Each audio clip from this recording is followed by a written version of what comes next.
From Sean, the RC mechanic. 3 questions this time. Wow, you're cheating, Sean. Would you have drafted Johnson over London? No. I had London graded above Jermaine Johnson, and London and Ebeketie, as opposed to, I don't know, Johnson and like George Pickens. I like the London pairing better. We're going to have another 1,000-yard season. Probably, if the Falcons can throw the football with any type of success, he'll be close to it.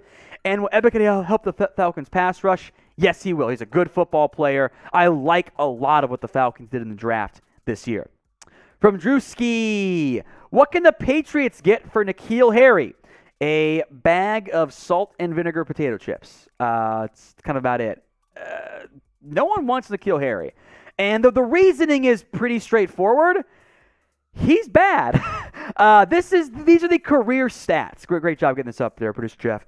Career stats for N'Keal Harry. 57 grabs, under 600 yards, and 4 touchdowns. If I covered up the games played and said, these are N'Keal Harry stats, you would have gone, not the best first season for a first-round pick, but enough promise there. Not just his first season. That's his career. Can't get open. Can't get on the field for a team that has desperately wanted receiver help for years now. That's the sign of a bust. I'm sorry. Now, if he gets cut, somebody will gamble on him. I mean, shit, Laquan Treadwell got chances to play this year, right?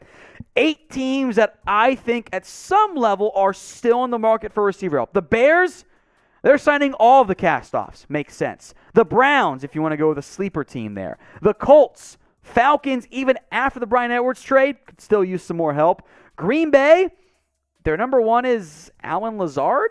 It's not pretty. The Ravens are still in the market, I would argue, for another receiver, unless you really believe in James Prochet, Tylan Wallace, which, maybe not yet.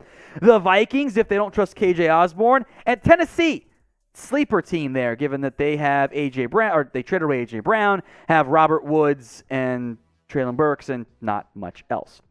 So when it comes to N'Keal Harry, is he worth trading for? Type in T for trade. He's worth adding to your roster. Or type in P for pass. Is N'Keal Harry worth adding if you ran an NFL team? Sound off for me in the comments section. Evan Hinders, Bills trade AJ Epenesa to the Falcons for a 4th-round pick. Decent destination you got there, Evan, of sending Epenesa to Atlanta. They could always use more pass rush help. I don't love his fit in their 3-4 scheme, and I don't think that Epenesa is worth a 4th-round pick. I think it's more of maybe a 5th, a 6th might be more in line with that value there. Epenesa is a perfect trade candidate at this point because he's 4th on that depth chart, former 2nd-round selection. I like your mindset there. I just don't think the Falcons or the cost is quite right. From Rodney Peter, could the Dolphins cut their losses and trade Austin Jackson or Liam Eichenberg? Good question. Maybe. The Dolphins' overhaul of the offensive line has been super impressive, and all that's missing is maybe just J.C. Treader at that center spot. Teron Armstead, Connor Williams, and hopefully not Connor Williams at center, fixes your left side of the offensive line. Robert Hunt is 1 starter at guard. I think they'll let guys like Eichenberg and Jackson compete at right tackle. The issue is they were bad last year. Now, the offense was pretty mediocre overall for Miami last year, and I think Jackson's a great fit for what they want to do on offense under Mike McDaniel. And a bad offensive line means everyone plays bad, but these numbers are to paraphrase a once great high school QB, they're ass, my dude. They're not good. 9 sacks, 40+ hurries allowed by both players, bad run grades from PFF. Neither player had a good season, but they were early round picks, which means somebody could show interest in a trade. 6 teams that are in the market more notably for potential right tackle or left tackle help, which both guys have played right and left tackle in the NFL. The Falcons, because Caleb McGarry stinks. The Bears, left tackle. Denver, right tackle. The Raiders, I guess right tackle. It's Alex Silver. I guess it's going to be a guard for them. Get Storm Norton off the field, Chargers, I beg of you. And the Steelers, maybe a competitor for Dan Moore. To be honest, it kind of looks like Austin Jackson's a bust, at least so far, but he's young. That could change. And I mentioned guys like Caleb McGarry. probably also a bust. I want you guys to be a hater for me in the comment section. Name a draft bust recently taken by your favorite NFL team. From 30 Racks, who's your early offensive and defensive player of the year? Okay, let me go with, I'm going to go Drake London for the Atlanta Falcons because it's him and Kyle Pitts catching passes. Oh, I read that as rookie of the year. Sorry. Jeff's face is like, oh my, what are you talking? Offensive and defensive. Okay, not rookies. My bad. Offensive player of the year. It's not going to go back. Josh Allen. Give me Josh Allen. Runner-up, Justin Herbert. Defensive player of the year. Let's go back to the Aaron Donald well, who will once again win that award. And maybe a guy like Micah Parsons makes a good run at it as well. From Alec G. Which NFL team will be expected to make the playoffs and miss, and vice versa? So about every year, before they added the extra wild card spot, about 4 teams who made it last year didn't make it the next season. The ones that jump out to me, well, Pittsburgh's pretty obvious, I think, from that standpoint. Patriots as well. I think the Chargers will be able to make it in. Now, if you're talking about this year and the expectations of making it, I could see a team like Arizona kind of collapsing a little bit this year, like they've done in the past when they don't have their best playoff stuff. The surprise team, and I don't know if they're there yet, but the shocking team could be someone like the Jets. They take a massive step forward and wow everybody. I think it'd be more likely a surprise NFC team ends up emerging. The Saints might count in that category, but I feel like people think they're good enough still. It's a great question, Alkins. We might do a full video on that in the future. Now, we have daily NFL shows and NBA coverage as well here at Chat Sports. If you want that all for free, it's pretty easy to get. All you have to do is hit that big red button and subscribe for free NFL videos and NBA and even some college football stuff here as well. YouTube.com/ChatSportsTV. Tom, look into your crystal ball. Who wins the Super Bowl? Not going to go Brady. Give me the Bills. Give me Josh Allen, Buffalo, Bills Mafia gets a Super Bowl ring for the first time. That'd be pretty fun on that standpoint. From Smokey McKenzie, who said he recently subbed. Thank you, Smokey. Most overrated team and most underrated NFL team. Probably a show we'll do, or a video we'll do an entire thing on, just overrated and underrated teams. Overrated teams right now. A little bit worried about Tennessee, by the way, and Green Bay.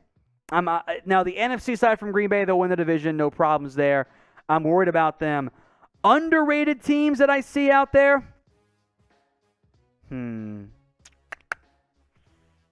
Ravens. They went 9-8 because of injuries last year. I think the Ravens are going to be a very real playoff threat this year, and I think Pittsburgh and the Raiders are a bit overrated as well. If you're watching on demand as opposed to live, you might be like, well, shucks, Tom, I can't get my questions answered on the mailbag. I'm not able to watch live. Good news. YouTube is trying to help you out here. They have added Super Thanks, and this allows you to donate outside of live videos. Before this, you could only Super Chat on live, nothing on demand to donate. What you do is click the little thanks icon, that third row. It's the heart with the dollar sign in the middle. You can pick your amount and edit your message so that if you're watching this, instead of on Wednesdays live, on a Friday or a Saturday or a Sunday or whatever, you can still donate. We'll get a notification. We can add it to a future show for you. We appreciate your support here at Chat Sports. It's possible thanks to you guys. Any super thanks, even if there's no question, we'll get you a shout out on a future show.